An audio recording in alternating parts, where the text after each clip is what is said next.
चला मंडळी, आज फक्त 3 मिनिटात मटणाची झणझणीत अशी भाजी बनवूया।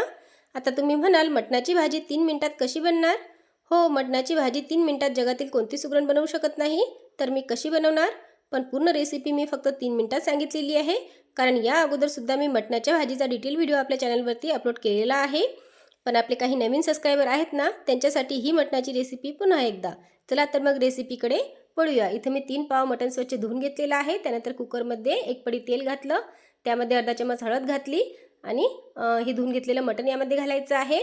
त्यानंतर चवीनुसार मीठ घालायचं आणि या मिठामध्ये आणि या तेलामध्ये व्यवस्थित हे मटण मिक्स करून घ्यायचं आहे। त्यानंतर आता या मिठाच्या पाण्यामध्येच आपल्याला या मटणाला एक उकळी आणून घ्यायची आहे। त्यानंतर यामध्ये गरम पाणी घालायचं आणि पुन्हा एकदा पूर्ण असं मिक्स करून घ्यायचं आणि या पाण्याला सुद्धा आपल्याला झाकण न लावता 1 ते 2 उकळी आणून घ्यायची आहे। मोठ्या गॅसवरती तुम्ही पाहू शकता मस्त अशी उकळी आलेली आहे।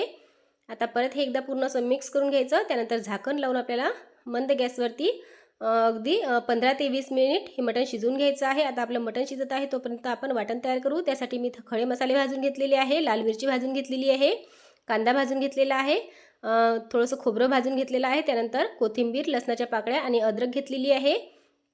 त्यानंतर आता मिक्सरच्या भांड्यामध्ये मी अगोदर खडा मसाला बारीक करून घेते पाणी न घालता। त्यानंतर लाल मिरची सुद्धा पाणी न घालताच मिक्सरला बारीक करून घेते आणि राहिलेले मसाले यामध्ये घालून थोडंसं पाणी घालून मी याचं मस्त असं वाटण तयार करून घेते। तुम्ही पाहू शकता मस्त असं वाटण तयार झालेलं आहे।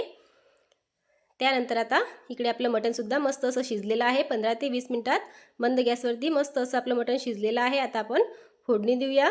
आता कढईमध्ये मी 5 ते 6 चम्मच तेल घातलं। तेल छान असं कळकळीत तापवून घ्यायचं आहे।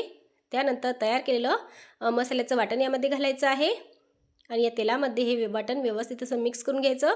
त्यानंतर मिक्सरच्या भांड्यामध्ये अगदी थोडंसं पाणी घालून ते सुद्धा यामध्ये घालायचं आणि आता या वाटणाला आपल्याला 3 ते 4 मिनिट मंद गॅसवरती मस्त असं परतून घ्यायचं आहे। तुम्ही पाहू शकता अगदी 3 ते 4 मिनिट मी हे वाटण परतून घेतलेलं आहे आणि मस्त तेल सुटलेलं आहे।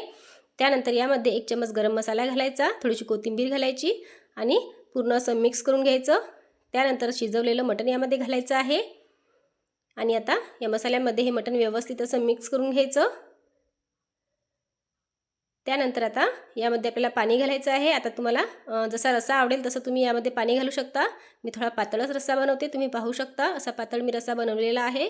त्यानंतर यामध्ये चवीनुसार मीठ घालायचं, कोथिंबीर घालायची आणि परत हे एकदा पूर्ण असं मिक्स करून या भाजीला आपल्याला मोठ्या गॅसवरती एक उकळी आणून घ्यायची आहे। तुम्ही पाहू शकता मस्त अशी उकळी आलेली आहे मोठ्या गॅसवरती। त्यानंतर गॅसची फ्लेम मंद करायची आणि मंद गॅसवरती अगदी 2 ते 3 मिनिट आपल्याला या भाजीला उकळी आणून घ्यायची आहे। आता 2 ते 3 मिनिट मस्त अशी उकळी आणून घेतलेली आहे। नंतर गॅस बंद करायचा आणि खूप मस्त तरीदार आणि झणझणीत अशी आपली मटणाची भाजी तयार झालेली आहे। मंडळी, रेसिपी कशी वाटली कमेंट करून नक्की सांगा। आवडल्यास एक लाईक नक्की करा आणि चॅनलवरती जर पहिल्यांदा आला असाल तर चॅनलला सबस्क्राईब करा। भेटूया अशाच नवीन रेसिपीसोबत, तोपर्यंत धन्यवाद।